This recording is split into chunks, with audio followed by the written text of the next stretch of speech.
Hello everybody and welcome to parksbros. It's Drew here. We're at the Ontario airport. Another sleepless night, but that's because we're flying all the way to Cincinnati today. This is gonna be a fun one. So let's go.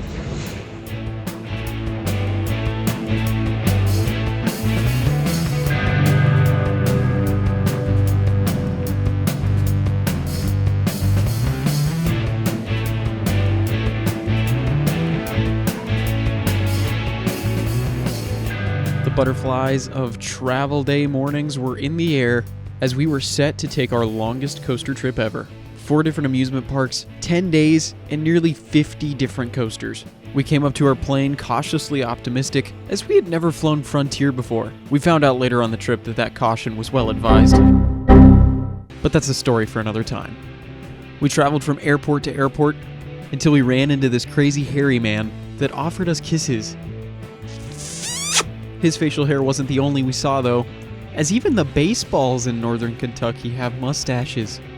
That's right, you heard me, we were in Kentucky, and just about 45 minutes from the nearest park. Before heading north though, we had to make a stop to see some horses, and some more horses, and more horses, and more horses, and some planes. Then it was official, we're traveling back to Ohio, and of course, more specifically, Mason, for the legendary amusement park known as Kings Island.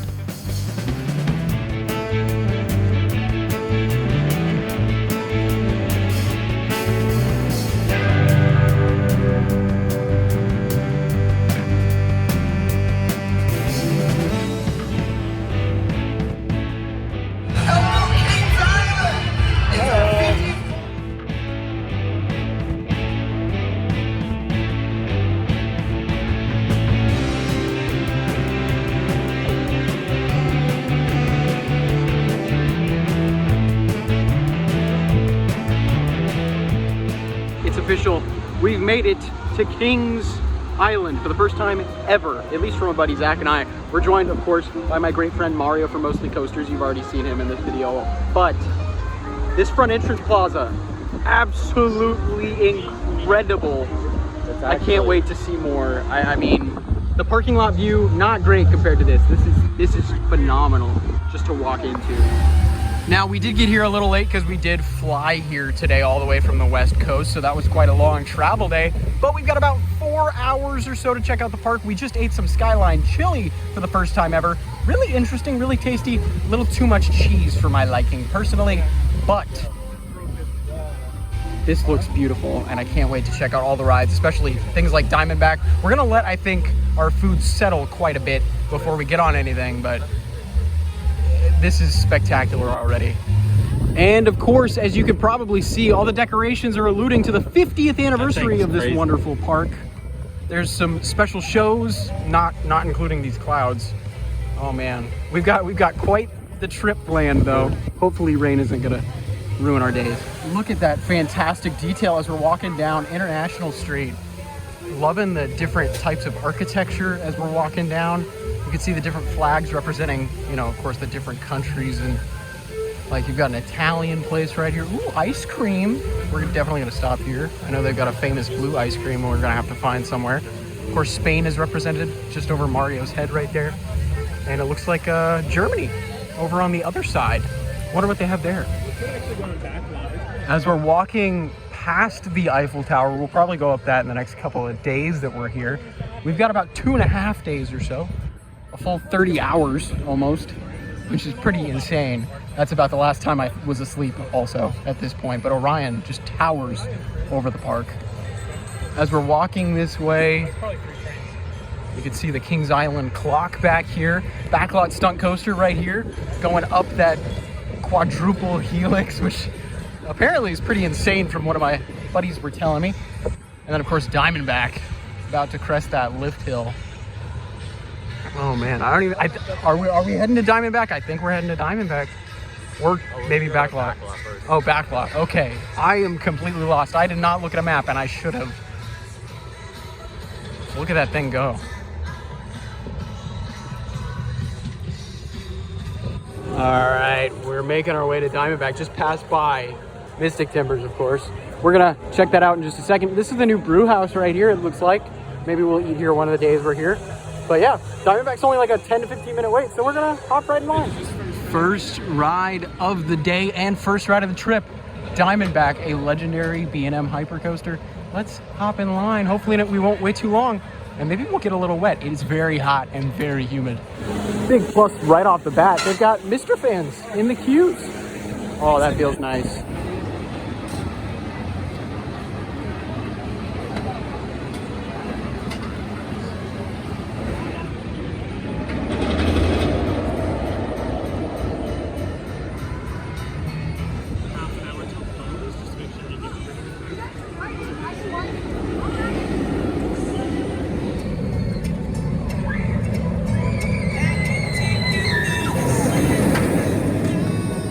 Diamondback, absolute pure joy. Just fun, super long, a little shaky in portions, but there's some great positive G-forces as well. Also, gotta give a little shout out to Logan.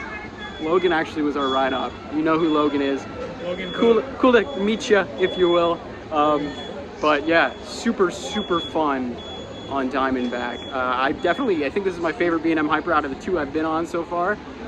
But this is a great start to the day. I mean, the chili was good, the entry was insane, and Diamondback is just so much floater airtime. It was just brilliant. Anyway, speaking of airtime, Mystic Timbers is next. One thing I also have to mention is the fact that the trains are staggered with their seating. We got an outside seat, Zack and I did, for our first ride. And I gotta say, that felt so ridiculously open. Like the wind, it felt like we were sitting in the front row even though we were in row 13. So cool. But not as cool maybe as this entrance. Yeah, look at this, Mystic Timbers. One of the newest rides at the park, the GCI wooden coaster. Super excited for this one. I've heard a lot of great things. Possibly one of the best wooden coasters in America is what I've heard. And look at that theming, very Stranger Things-esque. I'm very excited. Let's go in that shed. Of course though, I gotta mention, this ride requires a locker, unlike Diamondback, so I'll see you in just a second. Well, we just experienced Mystic Timbers for the first time, as you see it slowing down on the lift hill for theming. Brilliant ride. Absolutely adored it. The pacing is unmatched. I mean, that first drop's fantastic. You have a little bit of a drop off in just speed right there. And then after that, once you go into the woods, it's non-stop action for another minute and a half. Brilliant.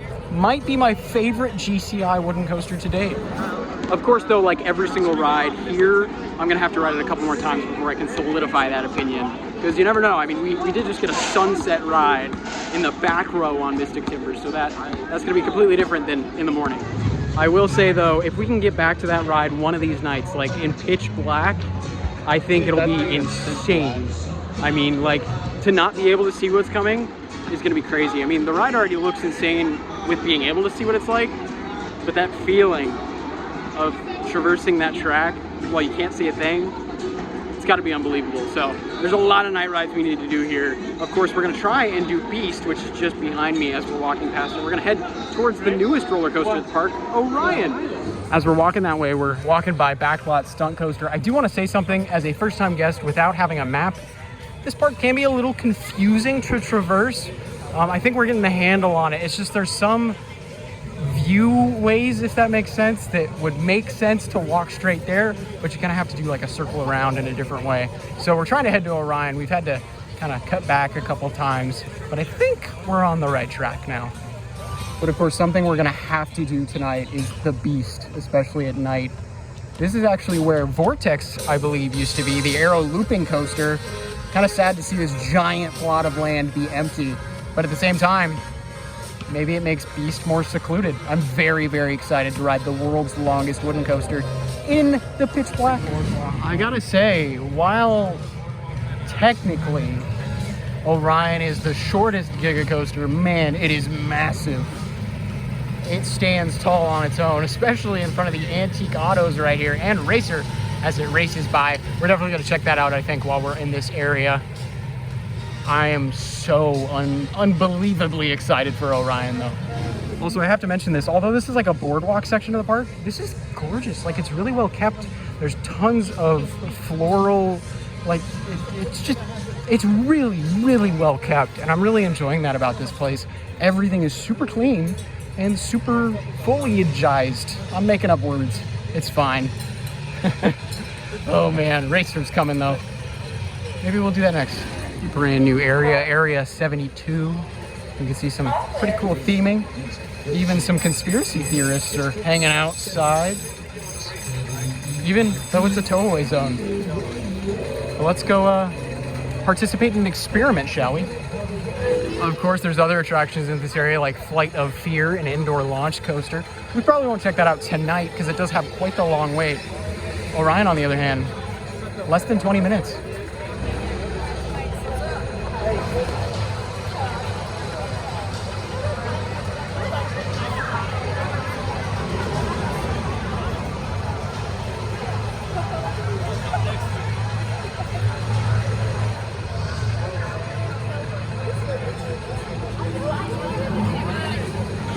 We just got off of back row on Orion.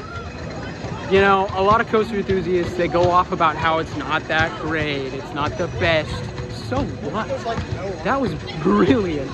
That was so much fun. The drop especially, insane airtime all the way down. That drop felt like it lasted forever. Speaking of lasting forever, that final helix element over here, like the ampersand, dude, 10 seconds of just crazy positive G-forces, and then some insane ejector, as you can see that go over right there. That thing is so much fun. Easy favorite in the park so far. Definitely gonna have to come back and get as many rides on this thing as possible. That was brilliant. Like so good. We've only been here for about 2.5 hours at this point. I'm loving this park a lot. I get why so many people come here. You know, I won't lie. When I was heading this way, it didn't feel real, but at the same time I was like, you know what? Kings Island, it'll be fun. But this park is kind of blowing my expectations out of the water. I'm loving it so far. The staff has been excellent, by the way. Especially in terms of coaster operations. There has not been a slow dispatch today. It's been pretty brilliant. I'm gonna use that word a lot today. Loving every second of today. We're gonna head towards Banshee though, and maybe Bat before we head back towards Beast for hopefully last ride of the night. I thought it was a water ride, and I was like, hey, no way, dude. Next ride of the day is going to be Adventure Express. This is the Aero Mine train at the park. I've heard a lot of interesting things, and apparently there's a lot of spoilers. I like the ride. All right, this is all I have to say about Adventure Express. Do not sleep on it and do not spoil yourself. That was awesome. Like seriously, some really cool theming in there. It felt like Thunderation Junior in a way, like not as intense or big as Thunderation in Silver Dollar City, but very, very similar, and lots of theming in tunnels, especially great at nighttime. Alrighty, I think it's time finally for the B&M invert. Banshee, it had a little bit of a downtime, but now it's back open, it would seem, as there's people riding down it. That first drop looks crazy steep. Oh man, I'm excited. I'm very, very excited for this thing.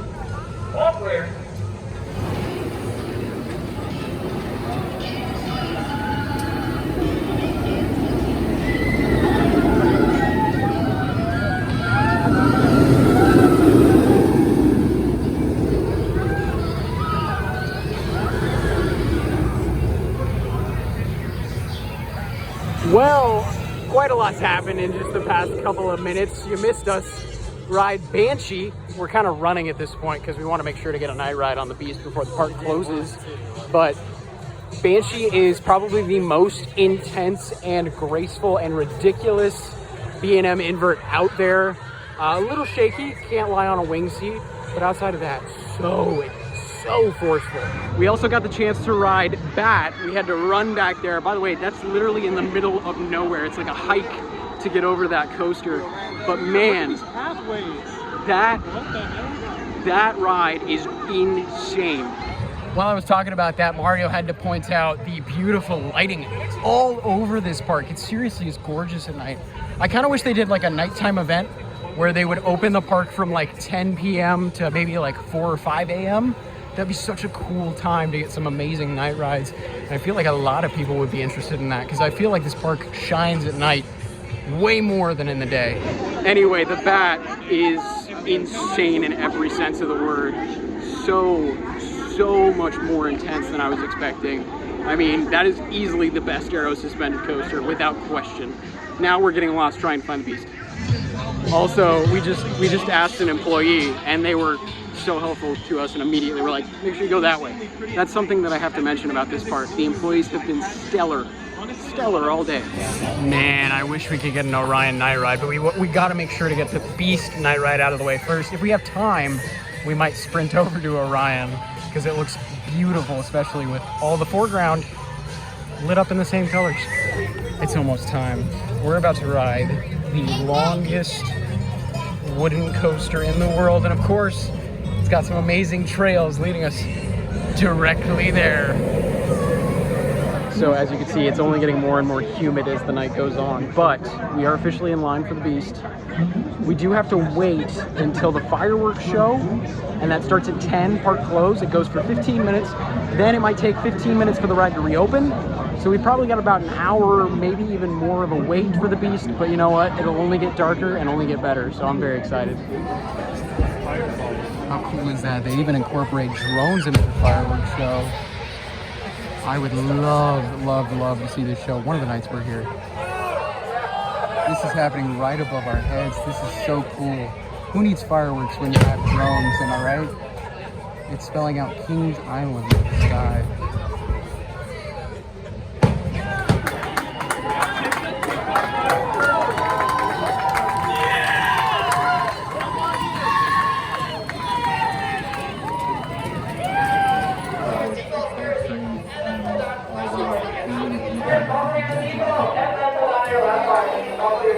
Alrighty, we just got like the third to last train of the night on the Beast. We did not get Larat. That's all good though, it's close enough. Wow. I kind of I went into this ride with mixed feelings. Like I've heard some people really don't like it. I've heard some people think it's the best thing ever. I don't know, I'm kind of in between. I rode it with sunglasses on, so it was even darker. So it was pretty much pitch black for half of my ride experience. But that was way better than I was personally expecting. I don't think it's my favorite in the park, but some of the moments legitimately terrified me because I just couldn't see a thing. I mean, those helixes in the tunnels especially, like my heart was pounding like crazy. I loved it so much though.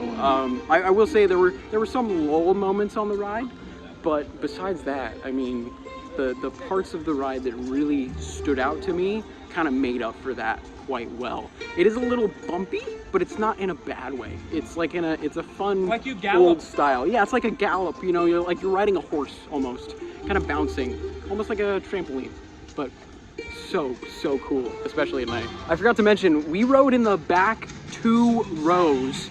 Mario and I got the very back row, and while we were on a wheel seat, it was way smoother than we were expecting, which was a really nice surprise.